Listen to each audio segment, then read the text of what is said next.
because I want to give you a statistic that Johnny gave me. 60% of all of our school-age children who live in the 32114 zip code, 60% of them live at or below the poverty level. While that's not an indicator that you're going to go into a life of crime, it's certainly another obstacle that some of our children have to surmount. And that's something that we have to consider when we put our programs in place. What tools are we giving our kids to be successful? So a school resource program, I think, is a huge event for us. The other thing that we have going on right now is our PAL program is really not sustainable.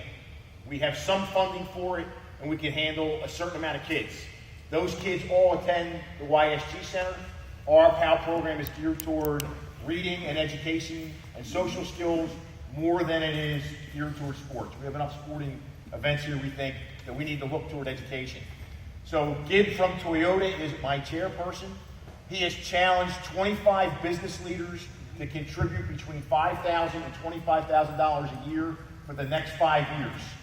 And the goal of our program is, and I'll pick on Palm Terrace, the goal of our program is, after school, we want to be able to pick up the latchkey kids, drive them, bus them to the Scarlet Golden Center, give them a snack, help them with their homework, give them an opportunity to get the pent-up energy released, and then drive them back to Palm Terrace where their parents, when they get home from work, can pick them up.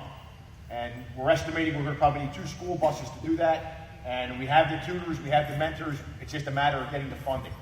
So we take very seriously the ages K through 6, because we think if we can interject now, we think that their role for success is going to be much, much greater. And they're going to look at the police. That's the group that we need to target, because they're going to look at law enforcement in a different light, because they're going to see them not only in the uniform, but they're going to see them afterwards as helping them with their homework.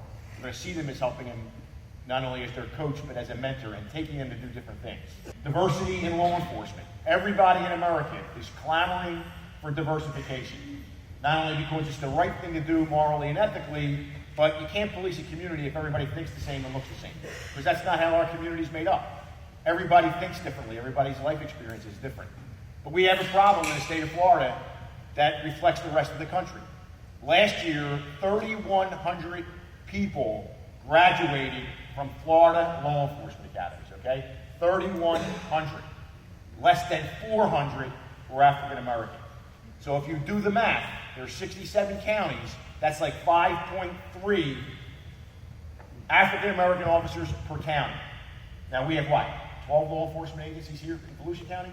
You're never going to catch up. So there's a cycle there that has to be broken. I don't care what color your skin is, when you watch that guy wearing the badge assassinate that kid running from the stolen car and then try to plant a taser on him, you have to say to yourself, that's what all law enforcement does all the time. Why would I want to join? Why would I want to be part of that?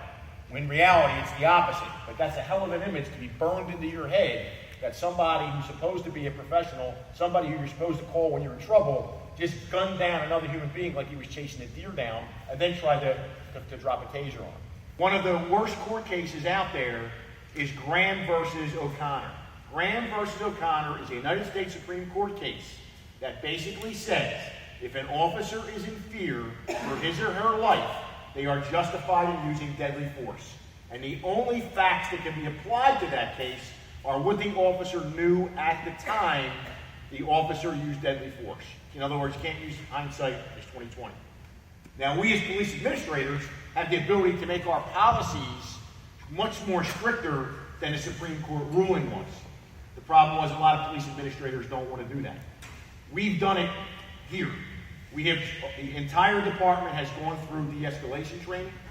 The lieutenants are about to go through another round of de-escalation training, because the quicker you can get a high-ranking supervisor on the scene, the less likely it is that your officers are going to use deadly force in those encounters. So we're preaching to our lieutenants, and Captain Young is out on the street all the time, as I am most of the time.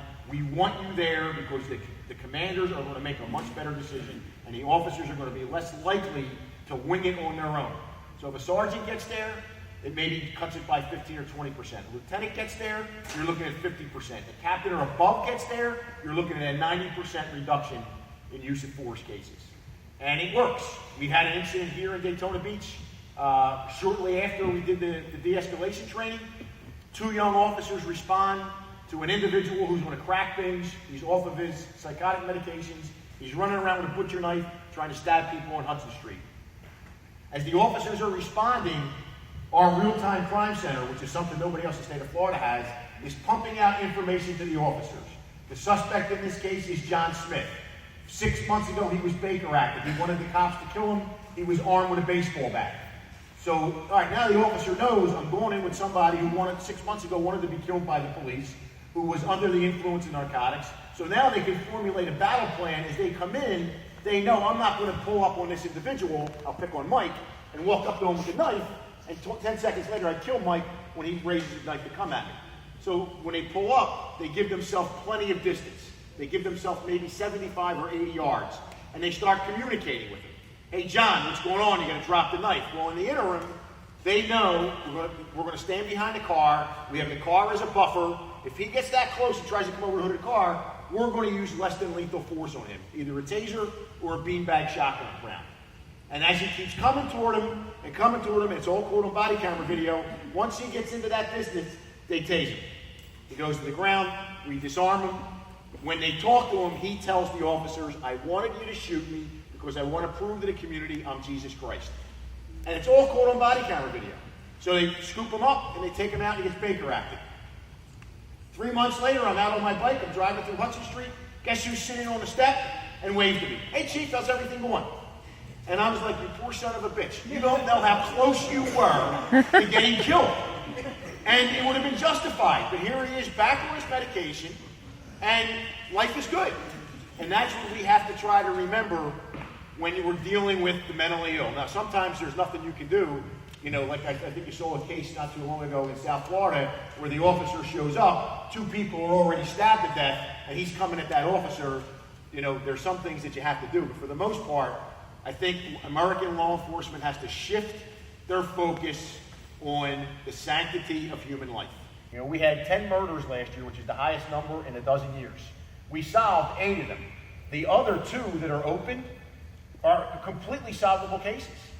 In fact, one anniversary just passed, DeAndre, who was killed on the Seabreeze Bridge. Everybody knows what happened at that bottle club. Everybody knows who chased him down. Everybody knows who was shooting at him. Because there was a whole caravan following over the bridge when they shot and killed him. But nobody wants to come forward. And the other case we have open is Faith Jenkins, a woman who was found bludgeoned to death on San Juan. And the whole neighborhood knows what happened. Everybody's calling and telling us who did it, but nobody wants to put pen to paper and say, I was there when A, B, C, and D happened. So even though we solved 8, you know, you still have 2 that are open. If you do that over a 10-year period of time, you know, you have 20 families that will never get any closure.